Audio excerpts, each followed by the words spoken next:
Okay, welcome back to my show Sangeeta Study Point.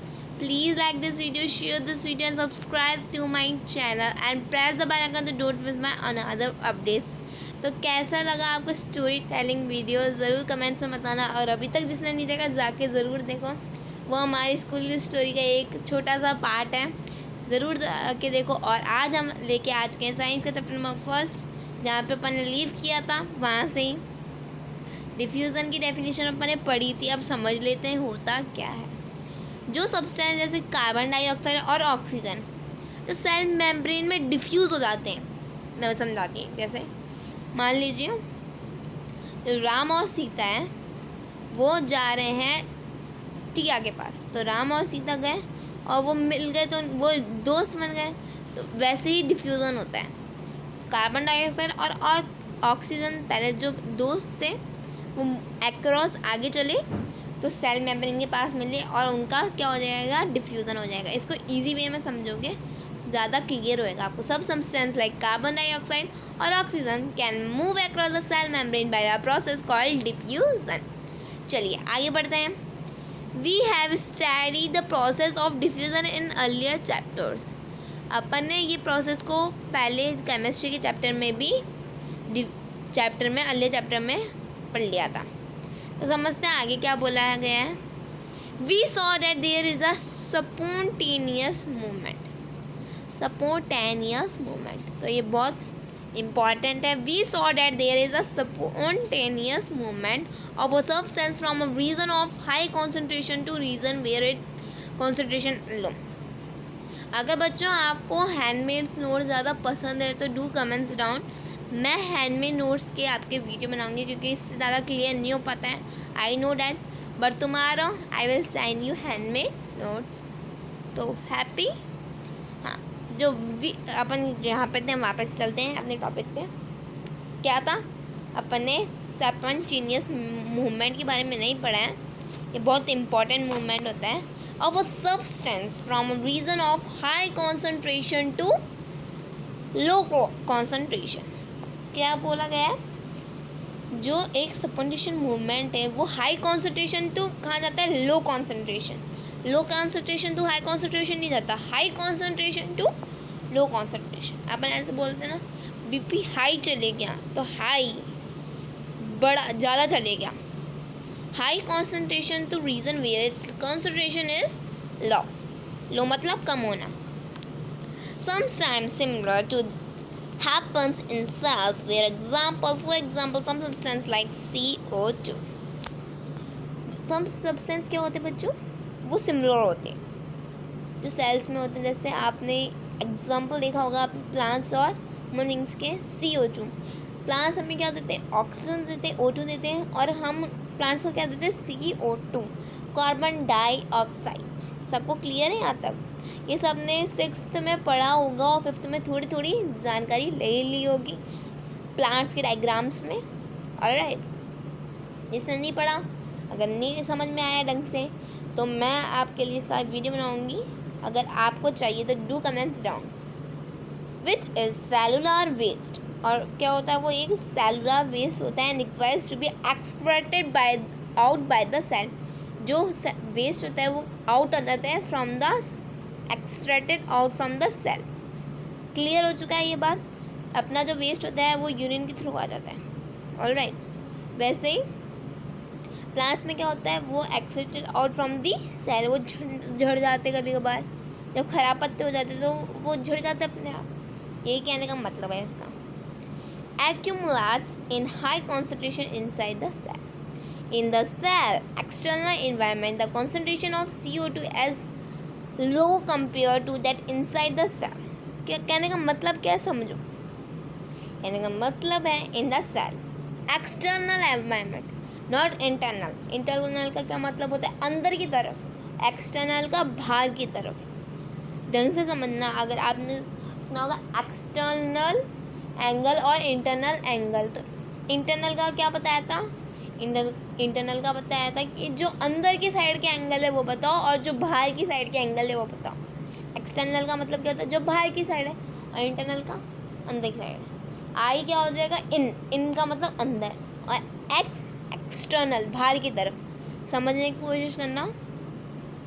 दो substance were out from the boundary और दो substance inside the boundaries is called the internal और is called the external. समझ में आ चुका है यहाँ तक कि तो कोई प्रॉब्लम है एक्सटर्नल और उसमें इंटरनल में। क्लियर हो चुका है। In the cell external environment the concentration of CO2 is low as compare to the inside the cell. जो कार्बन डाइऑक्साइड होती है वो लो हो जाएगी compare to the inside the cell के कंपेयर में। ऑलराइट, क्लियर हो चुका है यहाँ तक सभी बच्चों? क्लियर हो चुका है तो हम आगे बढ़ते हैं। चलिए, as soon as there is a difference of concentration of CO2 inside and outside a cell। कहने का मतलब क्या है? कहने का मतलब है जो डिफरेंस होता है कॉन्सेंट्रेशन का कार्बन डाइऑक्साइड का जो इनसाइड और आउटसाइड का सेल का। Carbon dioxide move out of the cell. जो कार्बन डाइऑक्साइड वो मूव कहाँ से हो जाता है? सेल के आउट से। यहाँ तक किसी को प्रॉब्लम हो रही है तो ज़रूर बताइए मुझे। From a region of high concentration, तो ये बहुत इंपॉर्टेंट है। High concentration, low concentration, outside the cell process of diffusion. जिसको समझ में नहीं आया कल मैं आपको ज़रूर बताऊंगी क्लियरली। कल समझने में आपको चुटकियाँ लगेगी, चुटकियाँ। Similarly O2 enters the cell by the process of diffusion. Oxygen enter कहाँ जाती है? सेल से। किसकी प्रोसेस के थ्रू? डिफ्यूज़न प्रोसेस, जो अपन ने पहले समझी थी। एक और बार दिखा देती हूँ मैं आपको डिफ्यूज़न प्रोसेस, आपको अगर अभी भी क्लियर नहीं हुआ है डिफ्यूज़न का। 1 minute, here is your diffusion। Something like carbon dioxide can move from the cell membrane across, तो उसे हम क्या बोलते हैं? डिफ्यूज़न बोलते हैं। अपन कहाँ पे थे? हाँ, जल्दी जल्दी।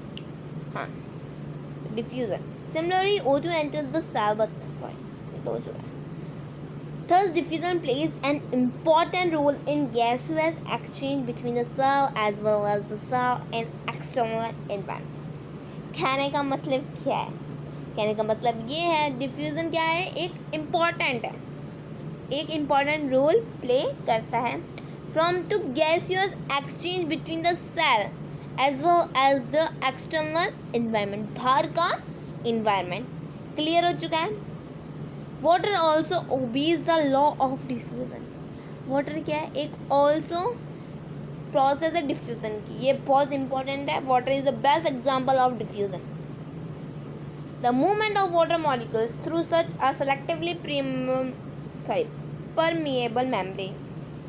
Water also the movement of water, जो मूवमेंट होता है पानी का, जो मॉलिक्यूल थ्रू सच अ सेलेक्टिवली, जो सेलेक्ट हम कर लेते हैं, selectively permeable membrane is called osmosis. ये डेफिनेशन बहुत इंपॉर्टेंट है बच्चों, ढंग से लर्न कर लो। कोई प्रॉब्लम हो तो मुझे ज़रूर बताओ। तो देखो क्या बोला गया है, जो मूवमेंट है वाटर मॉलिक्यूल्स का वो एक सेलेक्टिवली परमिएबल मेम्ब्रेन से किया गया है, उसे हम बोलते हैं osmosis. The movement of water across the plasma membrane is also affected by the amount of substance dissolved in water। What's this definition? क्या लिखा हुआ है इसका समझते हैं। जो मूवमेंट होता है वाटर का, the movement of water across the plasma membrane, जो मूवमेंट है पानी का अक्रॉस कहाँ से हो रहा है? प्लाज्मा मेम्ब्रेन की थ्रू से। इज ऑल्सो अफेक्टेड, ये किस अफेक्ट करता है? अफेक्ट करता है ये प्लाज्मा मेम्ब्रेन को by the amount of substance. अपन बोलते हैं ना इसकी अमाउंट इतनी है तो इसकी अमाउंट इतनी है, तो इसकी अमाउंट कितनी है? वो वाला प्राइस वाला भी एक अमाउंट होता है, तो ये वो वाला प्राइस वाला नहीं है कि आपने 32 ग्राम अमाउंट लिया, ये वाला वो है, ठीक है। dissolved in water। Thus osmosis is the passage of water from a region of high water concentration through a semi-permeable membrane to a region of low water concentration। What is that? That is, osmosis is a passage। Osmosis what is? Osmosis is a passage। Osmosis एक passage है water का from a region of high water concentration। From किससे? High water concentration through a semi-permeable membrane to a region of low water concentration। Clear that? What will happen if we put an animal cell or a plant cell into a solution of sugar or salt in water? If you see about animal cell or if you see about plant cell, if you put in the solution of sugar and salt in water, पानी में आप क्या लेंगे, sugar लेंगे and salt लेंगे. अगर आप उसमें सॉल्यूशन में आप ये डालेंगे तो क्या होगा. तो यहाँ पर 3 happens. One of the following 3 things could happen. कौन कौन सी वो 3 दे रखी है ये दिखाते हैं मैं आपको एक बार ढंग से. ये 3 दे रखी है, समझते हैं क्या क्या है. If the medium surrounding the cell has a higher water concentration than the cell, meaning the outside solution is very dilute. Outside solution is very dilute. समझते हैं क्या बोल रहे हैं. If the medium, जो मीडियम है हमारा, वो सराउंडिंग है किसके, सेल के, has a high water concentration, ज़्यादा कॉन्सेंट्रेशन दैन द सेल. उसका क्या होता है, higher water concentration than the cell, meaning that outside solution is very dilute. जो आउटसाइड सॉल्यूशन होता है वो क्या होता है, डाइल्यूट होता है. The cell will gain water by osmosis. जो सेल होता है वो किससे वाटर गेन करता है, bye the process of osmosis. मैंने बोला था water is the best example of a process. Sorry वो तो डिफ्यूजन की वजह, sorry. The cell will gain water by osmosis. जो सेल है वो किसकी वजह से गेन करता है water, by the process of osmosis. जो ऑस्मोसिस और डिफ्यूज़न है वो किसके ऊपर बेस्ड है, ज़्यादातर वाटर के ऊपर बेस्ड है, बट हाई क्लास में उसमें जो मॉलिक्यूल्स आएंगे उस पर बेस्ड होंगे. ऑलराइट.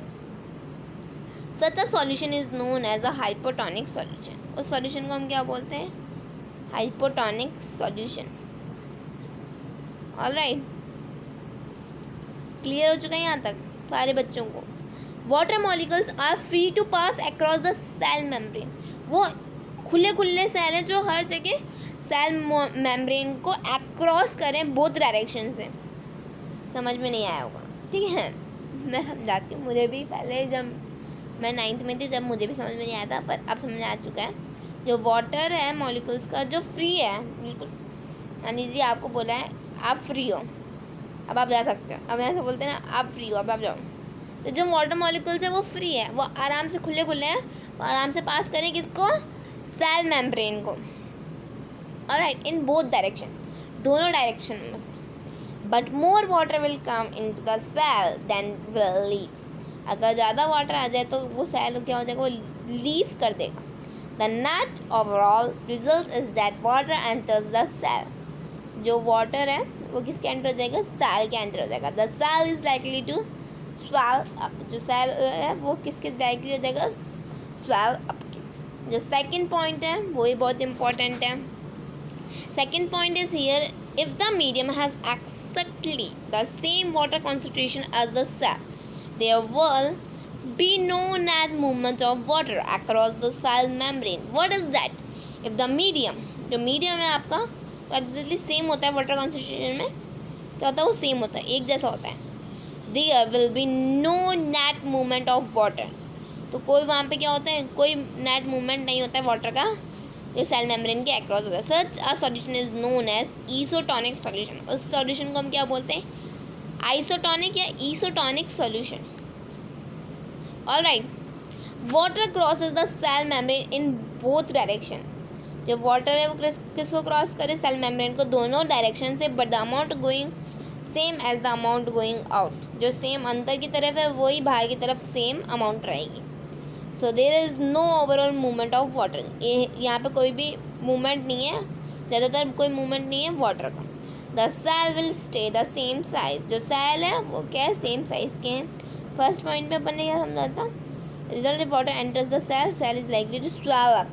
वो दब जाएंगे, ठीक है. Next, third point is here, if the medium has a lower concentration of water than the cell, meaning that is very concentrated solution, the cell will lose water by osmosis. What is that? जो medium है वो lower concentration में हो जाएगा, तो जो water है cell का, वाटर है जो सेल का, meaning that is very concentrated solution. जो इसका मीनिंग है वो क्या है, very concentrated solution. The cell will lose water by osmosis. जो सेल है वो लूज वाटर कैसे करेगा, ऑस्मोसिस के थ्रू. Such a solution is known as hypertonic solution. देखिए समझ लेते हैं। फर्स्ट सॉल्यूशन का क्या नाम था? हाइपोटोनिक। सेकेंड सॉल्यूशन का नाम था ईसोटोनिक। थर्ड सॉल्यूशन का नाम था हाइपोटोनिक सॉल्यूशन। सबको क्लियर हो रहा है यहाँ तक? नहीं हो रहा है तो इट्स ओके, मैं ढंग से आपको समझाने की बहुत ज़्यादा कोशिश कर रही हूँ। डीपली जा रहे हैं अपन बहुत ज़्यादा। Again water crosses the cell. जो वाटर है वो किसको क्रॉस करिए? मेम्ब्रेन को। बोथ डायरेक्शन से अपन ने इतनी बार पढ़ लिया। But this time more water leaves the cell than enter it. जो बहुत ज़्यादा पानी एंटर हो गया है और जो सेल है वो क्या हो जाएंगे? श्रिंक हो जाएंगे। समझ में आ चुका है?